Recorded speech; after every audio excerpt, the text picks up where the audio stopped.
Bonjour à tous et bienvenue dans cette vidéo de thermochimie qui va nous permettre de revoir la notion de température de flamme adiabatique.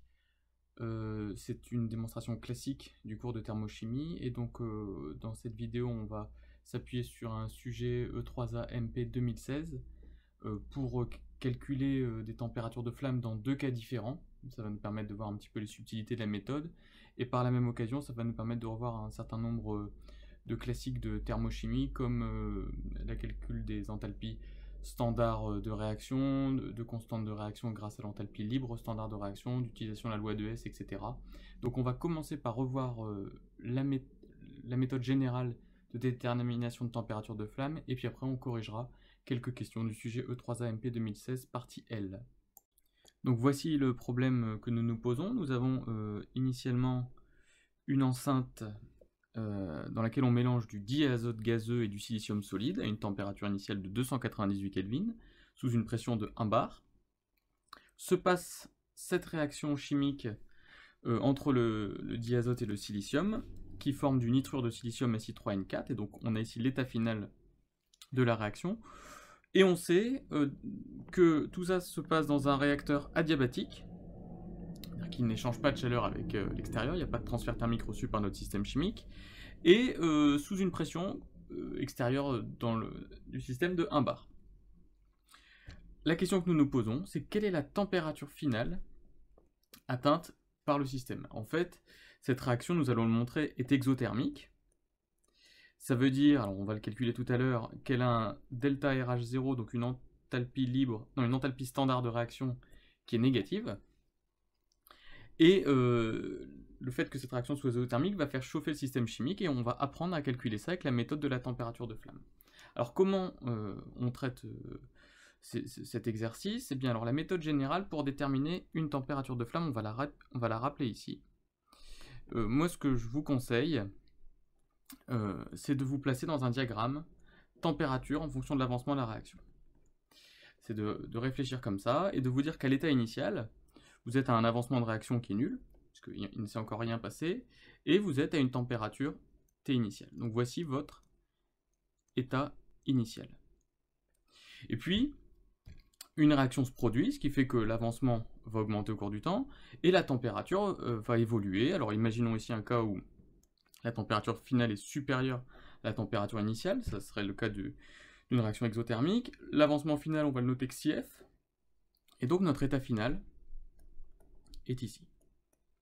Il est à xi égale xif et à t égale t final. Le problème, c'est de calculer t final.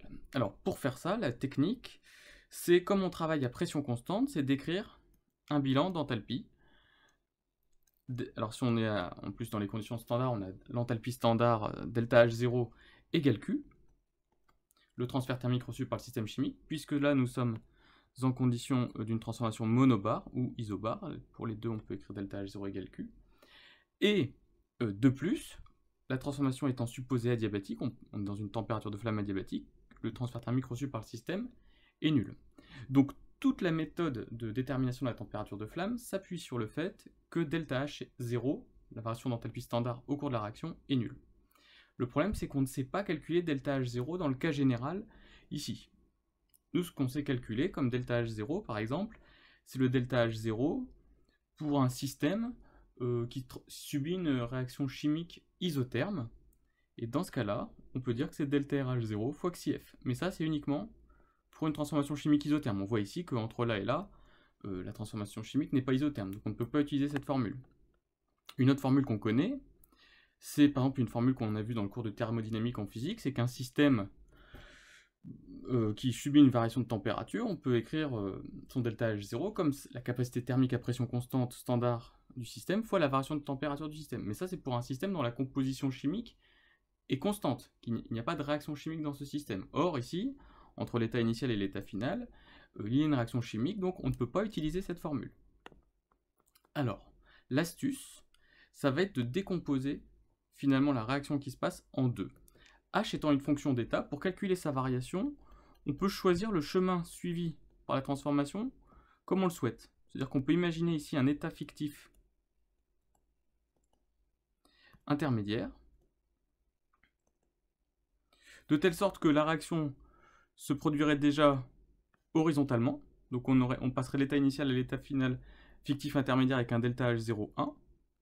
Et puis, une fois qu'on sera à cet état fictif intermédiaire, on arrivera à l'état final comme ça avec un delta H02. Alors c'est peut-être pas le chemin réel suivi par la transformation, sûrement pas, mais peu importe, quand on calcule un delta H, comme H est une fonction d'état, le résultat qu'on doit obtenir ne dépend pas du chemin qu'on suit. Donc quel que soit le chemin qu'on va suivre, on va trouver le même delta H, donc nous on décide d'en suivre un particulier. Alors pourquoi il est intéressant ce chemin? Eh bien, déjà on peut écrire que delta H0, ça va être la somme de delta H01 plus delta H02, et on sait que delta H0 total vaut 0. C'est ce qu'on a écrit ici. Le delta H01, on voit qu'il correspond à un transfert horizontal dans le diagramme T2Xy, c'est-à-dire que la température ne varie pas. Autrement dit, on est sur une réaction chimique isotherme, et dans ce cas-là, je sais calculer delta H01, c'est delta RH0 de la réaction, fois l'avancement final de la réaction. De la même manière, ici, je suis juste sur un changement de température, mais sans variation de l'avancement de la réaction. Ça veut dire que la composition chimique de mon système n'évolue pas. Et dans ce cas-là, je peux utiliser une formule de type CP0 delta T, où CP0 c'est la capacité thermique à pression constante du système standard, c'est-à-dire c'est la somme des capacités thermiques à pression constante des constituants du système. Eh bien, en écrivant ça, et en écrivant que delta H01 plus delta H02, ça donne le delta H0 total et ça vaut 0, on va pouvoir trouver l'augmentation de température delta T. Donc voilà la méthode générale. J'insiste sur quelques points de vigilance. Il faut trouver delta RH0. Ça, souvent, ça se fait avec une loi de S, c'est ce que nous allons voir. Il faut trouver XIF.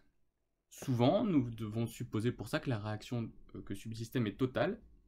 Encore une fois, dans l'exercice que nous allons faire, nous allons le démontrer. Et surtout, le plus difficile, c'est de bien évaluer le CP0. Le CP0, c'est la capacité thermique à pression constante de votre système. Alors, dézoomons un petit peu, et voyons un petit peu comment on exprime le CP0. Pour calculer le CP0, ça va être la somme sur les espèces présentes dans le système chimique, Xi égale XIF, puisqu'on est ici, hein, des quantités de matière, donc si j'appelle I chaque espèce, quantité de matière de l'espèce I, fois le CP molaire de l'espèce I, standard. D'accord? Alors, quelles sont les espèces à considérer? Uniquement les espèces qui seront présentes entre là et là, c'est-à-dire celles qui sont présentes à la fin de la réaction chimique. Et donc, le meilleur moyen pour bien trouver ces espèces, c'est de dessiner le tableau d'avancement lors de cette réaction chimique, afin de connaître les espèces qui sont présentes à la fin. Première chose. Donc ce ne sont pas les quantités Ni, hein, ici, ce ne sont pas les quantités initiales des espèces, c'est vraiment les quantités des espèces chimiques à la fin de la réaction. Deuxième chose extrêmement importante, il peut exister dans le système chimique des espèces inertes, c'est-à-dire des espèces qui n'ont pas participé à la réaction chimique, mais qui sont là, et qu'il va falloir chauffer. Et donc il va falloir compter leur capacité thermique dans l'expression de CP, puisque il va falloir les chauffer, ça va nous coûter de l'énergie. Ça, c'est typiquement, par exemple, quand on fait des mélanges dans l'air. Imaginons on fasse une combustion, donc une réaction d'une certaine molécule avec le dioxygène. On fait ça dans l'air. Dans l'air, il y a 80% de diazote. Ça veut dire qu'il va falloir compter ce diazote dans le CP total de la réaction, puisqu'il sera présent dans le système chimique, même si c'est une espèce inerte qui n'intervient pas dans la réaction de là à là. Donc quand nous calculons le CP0, il faut bien recenser toutes les espèces qui sont présentes à la fin de la réaction. Alors ici, on verra justement deux exemples. Il n'y a pas de cas ici d'espèces inertes, mais il y aura quand même des choses sur lesquelles il faudra être vigilante, et c'est ce qu'on va voir. Donc maintenant, on va résoudre l'exercice.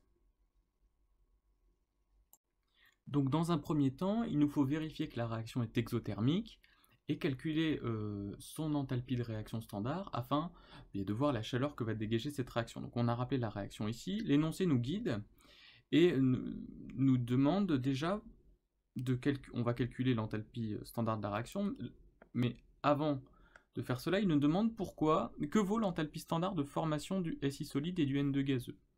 Alors je vous rappelle que d'après la loi de S, le delta RH0, l'enthalpie standard de réaction d'une réaction chimique, c'est la somme sur les produits de la réaction des coefficients stoichiométriques fois le delta de formation H0 de l'espèce AI, moins la somme sur les réactifs des coefficients stoichiométriques des réactifs fois leur enthalpie de formation.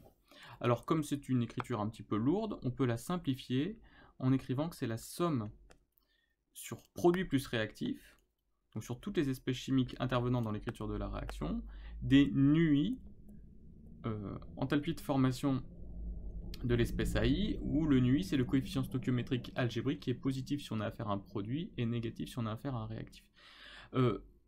Donc pour calculer le delta RH0 d'une réaction, on a besoin des enthalpies de formation, si on veut utiliser la loi de S, des réactifs et des produits.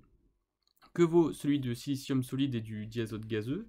Eh bien en fait ces deux espèces, ce sont des corps simples qui sont dans leur état standard de référence, c'est-à-dire leur état d'agrégation sous lesquels on les rencontre le plus communément à la température de travail, ici à 298 Kelvin. Donc, et on sait que pour un corps simple, donc ce qu'il faut dire c'est corps simple, dans l'état standard de référence, l'enthalpie standard de formation est nulle. Ce qui fait que quand on va appliquer la loi de S, eh bien on va dire que le delta RH0 de cette réaction, c'est l'enthalpie de formation du Si3N4, moins 2 fois l'enthalpie de formation de N2 qui va valoir 0, moins 3 fois l'enthalpie de formation du Si solide qui va valoir 0, et autrement dit, on va trouver que le delta RH0, l'enthalpie de réaction, vaut moins 744 kJ par mol, ce qui est négatif et ce qui correspond bien à une réaction exothermique. Donc nous avons vérifié que la réaction est bien exothermique, il faut ensuite vérifier qu'elle est totale. Ça se fait par calcul de la constante d'équilibre K0, et qu'on va faire grâce au calcul de delta RG0, puisque je vous rappelle que la formule que nous allons utiliser, c'est le fait que la constante d'équilibre K0, c'est exponentielle de moins delta RG0 sur RT, avec R la constante des gaz parfaits, delta RG0 l'enthalpie libre de réaction standard. Or, delta RG0, on peut le calculer en disant que c'est delta RH0 qu'on vient de calculer, moins T delta RS0. Donc dans un premier temps, on va calculer delta RS0 avec une loi de S en disant que, enfin, la définition de delta RS0, on va dire que c'est la somme sur I des NUI SMI0. Donc SMI0, ce sont les entropies molaires standards des espèces qui apparaissent dans la réaction, ces grandeurs sont données dans l'énoncé, donc on va calculer delta RS0, on en déduit delta RG0 avec cette formule, et on en déduit K0. Alors c'est ce qu'on fait tout de suite. Ça permet de réviser les formules du cours de thermochimie. Donc on trouve une valeur de delta RS0 négative, ce qui est cohérent puisque la réaction que nous étudions consomme davantage de molécules de gaz qu'elle n'en produit. Ça va avec le signe négatif de delta RS0. Et donc c'est ce qu'on met comme remarque ici. Et ensuite on en déduit la valeur de delta RG0 puis de K0 avec les formules données, et on trouve voilà, un K0 qui est de l'ordre de 10 puissance 113, donc c'est une réaction totale. La réaction étant totale, l'avancement final de la réaction sera l'avancement maximal. Donc voilà, là on a fait les prérequis, et maintenant on va pouvoir calculer la température de flamme. Donc on vous dit qu'on a introduit les réactifs en proportion stoichiométrique, on a une température initiale de 298 Kelvin, on veut calculer la température finale atteinte par le mélange en considérant la réaction comme totale et adiabatique. Alors, allons-y. Donc, j'ai représenté, comme nous l'avons dit tout à l'heure, dans le diagramme T de Xi, la réaction. Donc, j'ai juste précisé un petit peu que la réaction étant totale, à l'état initial, on a du diazote gazeux, du silicium solide, et comme elle est totale et dans les proportions stoichiométriques, à la fin, nous n'avons que les produits. Si3N4, je rappelle l'expression de la réaction, c'était 2N2 gazeux plus 3 Si solide donne Si3N4 solide. Donc on utilise pour l'instant une réaction totale dans les conditions stoichiométriques. Donc à la fin, il n'y a plus que du Si3N4. Donc j'introduis un état fictif intermédiaire où il n'y a que du Si3N4 solide à la température initiale. Et puis ensuite, dans une deuxième étape, l'étape 2, on va chauffer ce Si3N4. H étant une fonction d'état, je peux calculer delta H0, donc qui vaut Q car on a une transformation monobar, et Q égale 0 car c'est une adiabatique, en disant que delta H0 égale delta H01 plus delta H02. Et le delta H01, comme c'est une transformation isotherme, une réaction chimique isotherme, ça va être delta RH0 fois XIF. XIF, nous l'avons calculé. Delta H02, ça va être Cp fois delta T. Alors delta T, c'est température finale moins température initiale. Et qu'est-ce qu'il y a dans notre système à l'instant final? Uniquement du Si3N4, vu qu'il n'y avait pas d'espèce inerte et que les réactifs ont entièrement disparu à l'état final de la réaction. Donc j'écris N Si3N4 entre parenthèses finale de la réaction, fois la capacité thermique à pression constante molaire du Si3N4. Alors il nous reste à trouver un lien, donc comme la somme de ces deux termes-là est nulle, on va pouvoir trouver notre inconnu qui est Tf moins Tini. Mais pour cela, il nous faut trouver un lien entre NSI et 3N4 finale de la réaction et XIF. Pour faire le lien entre les quantités de matière et l'avancement, on va dessiner le tableau d'avancement de notre réaction, qui va correspondre à cette étape ici. Donc, on a, j'ai redonné l'équation de la réaction ici.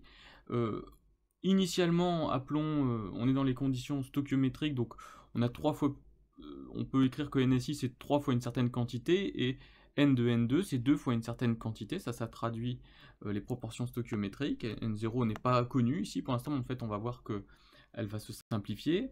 À l'état final, j'ai 3N0 moins 3 XIF ici, 2N0 moins 2 XIF à cet endroit-là, et bien sûr, comme les deux sont dans les conditions stoichiométriques, ça me donne la même valeur de XIF pour les deux.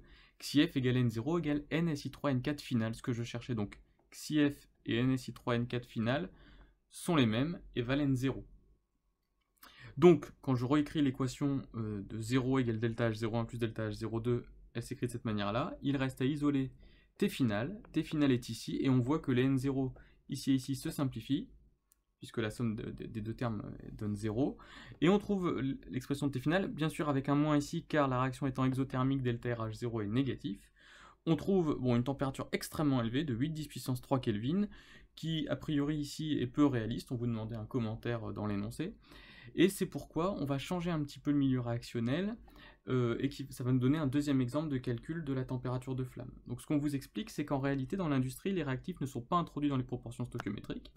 Donc cette première ligne-là ne sera plus bonne, et qu'à la fin, donc la réaction est toujours totale, bien entendu, par contre on n'est plus dans des conditions stoichiométriques, donc à la fin il va rester un des deux réactifs, et ici c'est le diazote. On vous dit qu'en fait à la fin il reste 90% de la quantité de matière initiale du diazote, c'est-à-dire qu'ici à la fin ce ne sera plus 0, mais il restera quelque chose. En revanche, tout le reste est inchangé, donc ce qu'on va faire, c'est qu'on va redessiner le tableau d'avancement de notre réaction, et comme ça va nous permettre d'étudier ce qui se passe. Donc, dessinons le nouveau tableau d'avancement. Alors là, de ce fait, on ne connaît pas vraiment les quantités initiales de silicium et de diazote, puisqu'ils ne sont plus dans les quantités stoichiométriques, dans les proportions stoichiométriques. Donc on les appelle N1, N2.